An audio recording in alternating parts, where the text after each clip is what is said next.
This week's episode of the Coach's Table is sponsored by Weedman Lawn Care.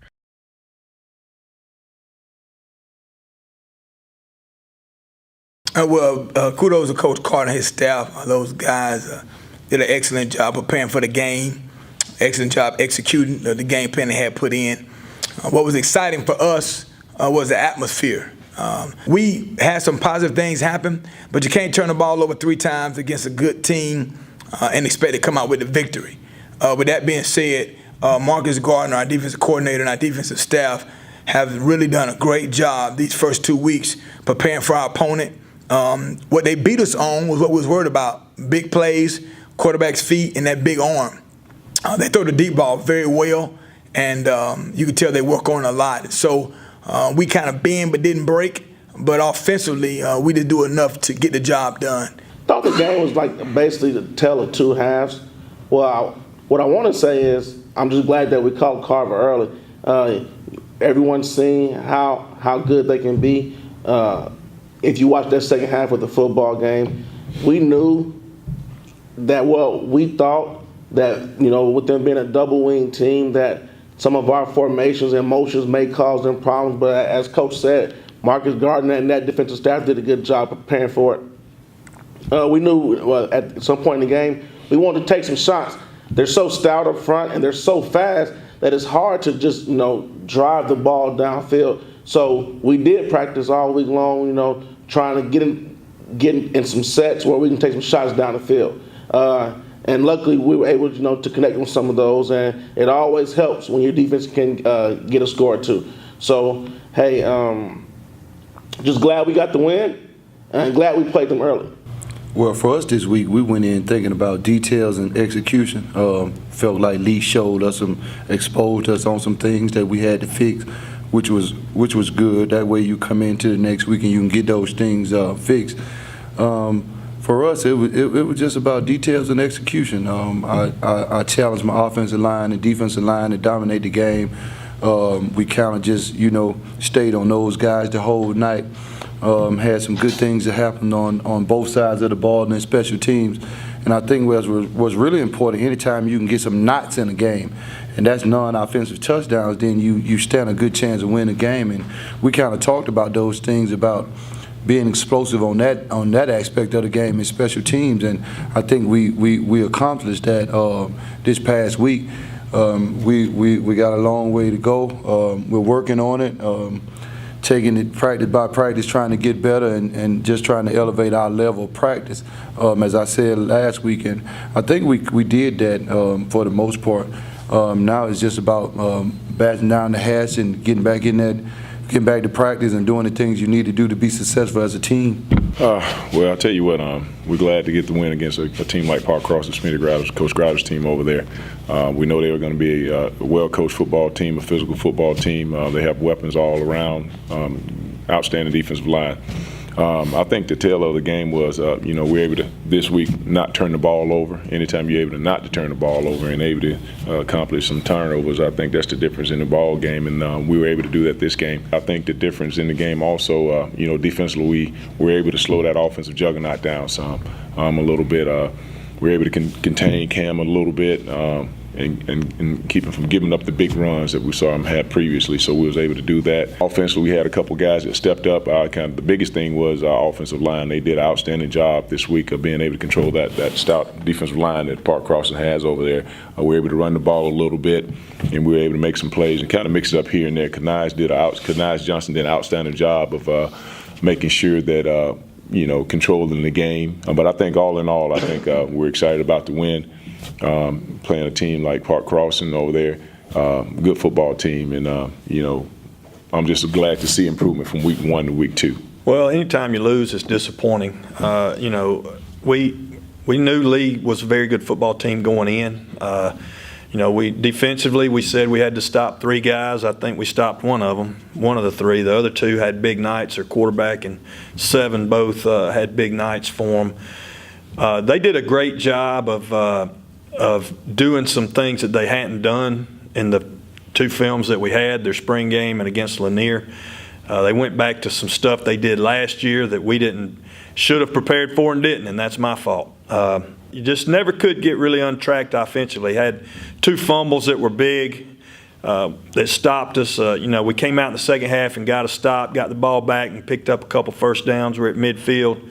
Have a good run that picks up a first down and fumble, and that they scored in 1 or 2 plays, I think, off of that turnover, and that really was huge in the game. The thing I'm most proud of is our kids kept fighting. We score late to cut it to 4 points and have a chance on an onside kick to get it, and just didn't execute that. The kicker did a great job, gave us a great kick to cover, and we didn't get down there and get it. The disappointing thing was that last drive they had where they scored in a couple of plays with the running back playing quarterback. We needed somebody to make a play and didn't happen there. But I'm really proud of the effort. And I told the guys Sunday when we came in, we can fix scheme, we can fix the issues we have, but as long as they'll keep giving that kind of effort. Every player on the team played hard. We didn't have anybody taking plays off, and so that's a positive coming out of the game.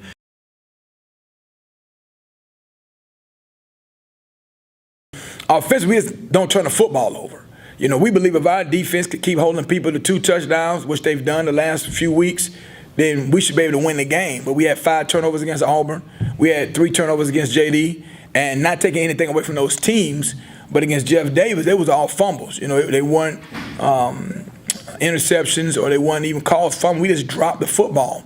And so I got to do a better job as a coach of making sure that we realize the importance of not turning the football over, and the right punishment happens at practice when we do.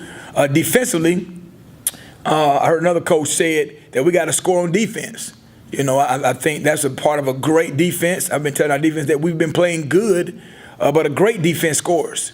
A great defense causes turnovers, and we didn't have any turnovers last week. And so what we got to do different this week is create turnovers like we did in week 1 against Auburn.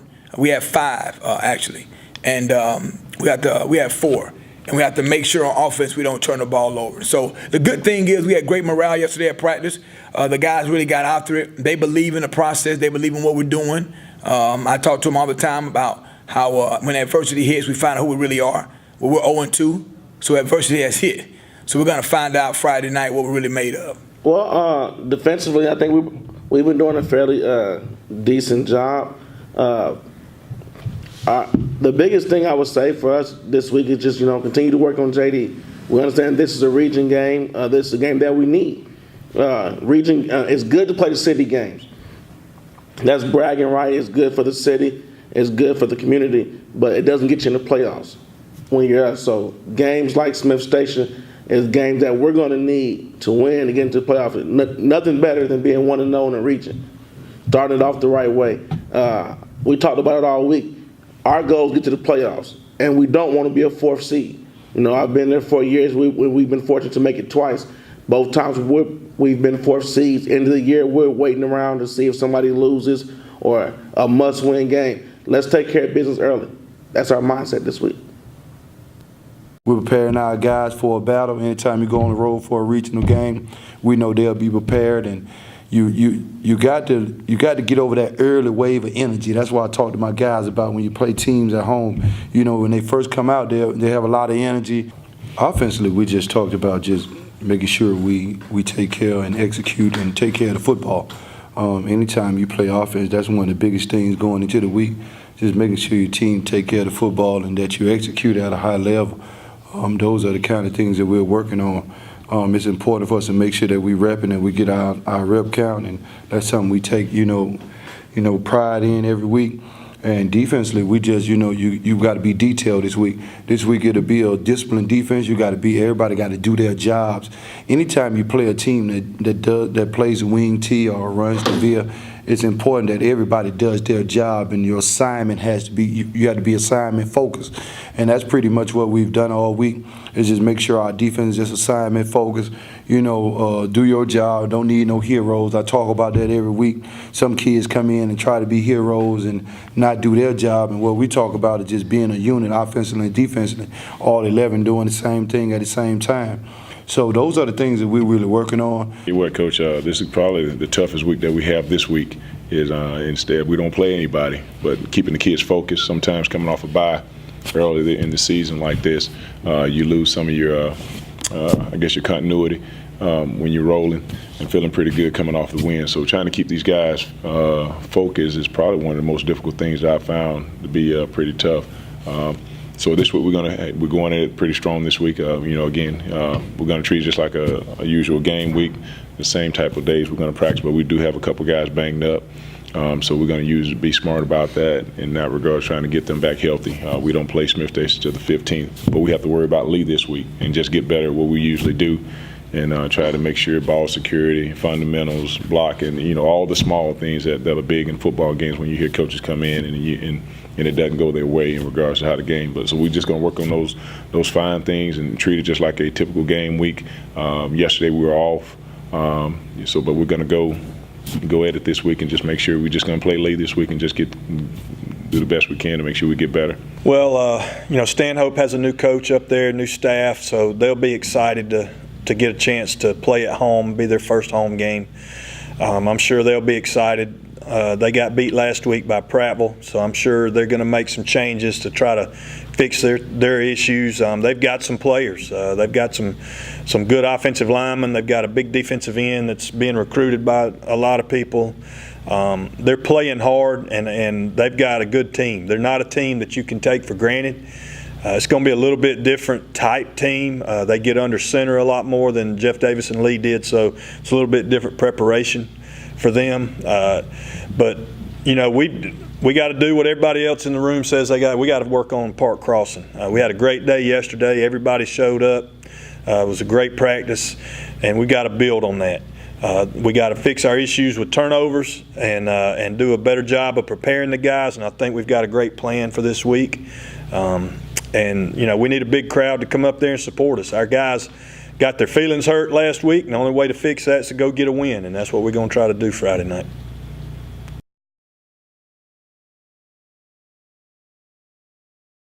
Well, Nation, we need you. We need you bad. Coach Pierce needs your help. We need a win. I'm talking about like somebody with a migraine need a box of Tylenol. We need you bad. So come on out, support us. We'd love to have you out there. Heard you loud and strong in the Crampton Bowl. That was exciting for me. My family was in the stands. She said, baby, the first half they weren't with you, but the second half they was. And so we need you there. It's been a joy for me these last 2 weeks. That first win got to come at some time, so why not now? We need you. Opelika's going to show up. They're going to be loud. They're going to be excited. But the Auburn fans shut them down last week because they were more excited. So we need the nation to have your face in the place. Opelika, Alabama, Friday night, 7 o'clock. We're going to be there. We need you there. All right, Friday night, Crampton Bowl. Smith Station Panthers coming to town. 7 o'clock, be there. Need to see you there. Port fans, first regional game. We travel to Dothan, Alabama, play Northview. Need everybody to come out and support. Very important game for us. As Coach Carter said, anytime you want to know in the region, that gives you a better outlook on the season. So if you would, get in your cars, do whatever you need to do. Travel down to Dothan, support the Ports. Thank you for everything. General's family, I'd like to thank you all for coming out this past Friday night, supporting us against the Thunderbirds. We really appreciate you all coming out. This week, we'll give you opportunity to rest and get ready for Smith Station Panthers on September 15th. We'll be playing out in Smith Station, Alabama. We really appreciate you all come out and support. That's a tough place to play, but we're looking forward for you all showing up again. We need your support. See you on the 15th. All right, we got our first true road game Friday night at Stanhope. We need a big crowd up there. The guys are laying it on the line every play for you. Come support them, and let's get this first region win. This week's episode of the Coaches Table is sponsored by Weedman Lawn Care. Anything from weed control, fertilization, pest control, and more, they have you covered. Give them a call or visit their website for more information and tell them that Malik from Modern Day TV sent you.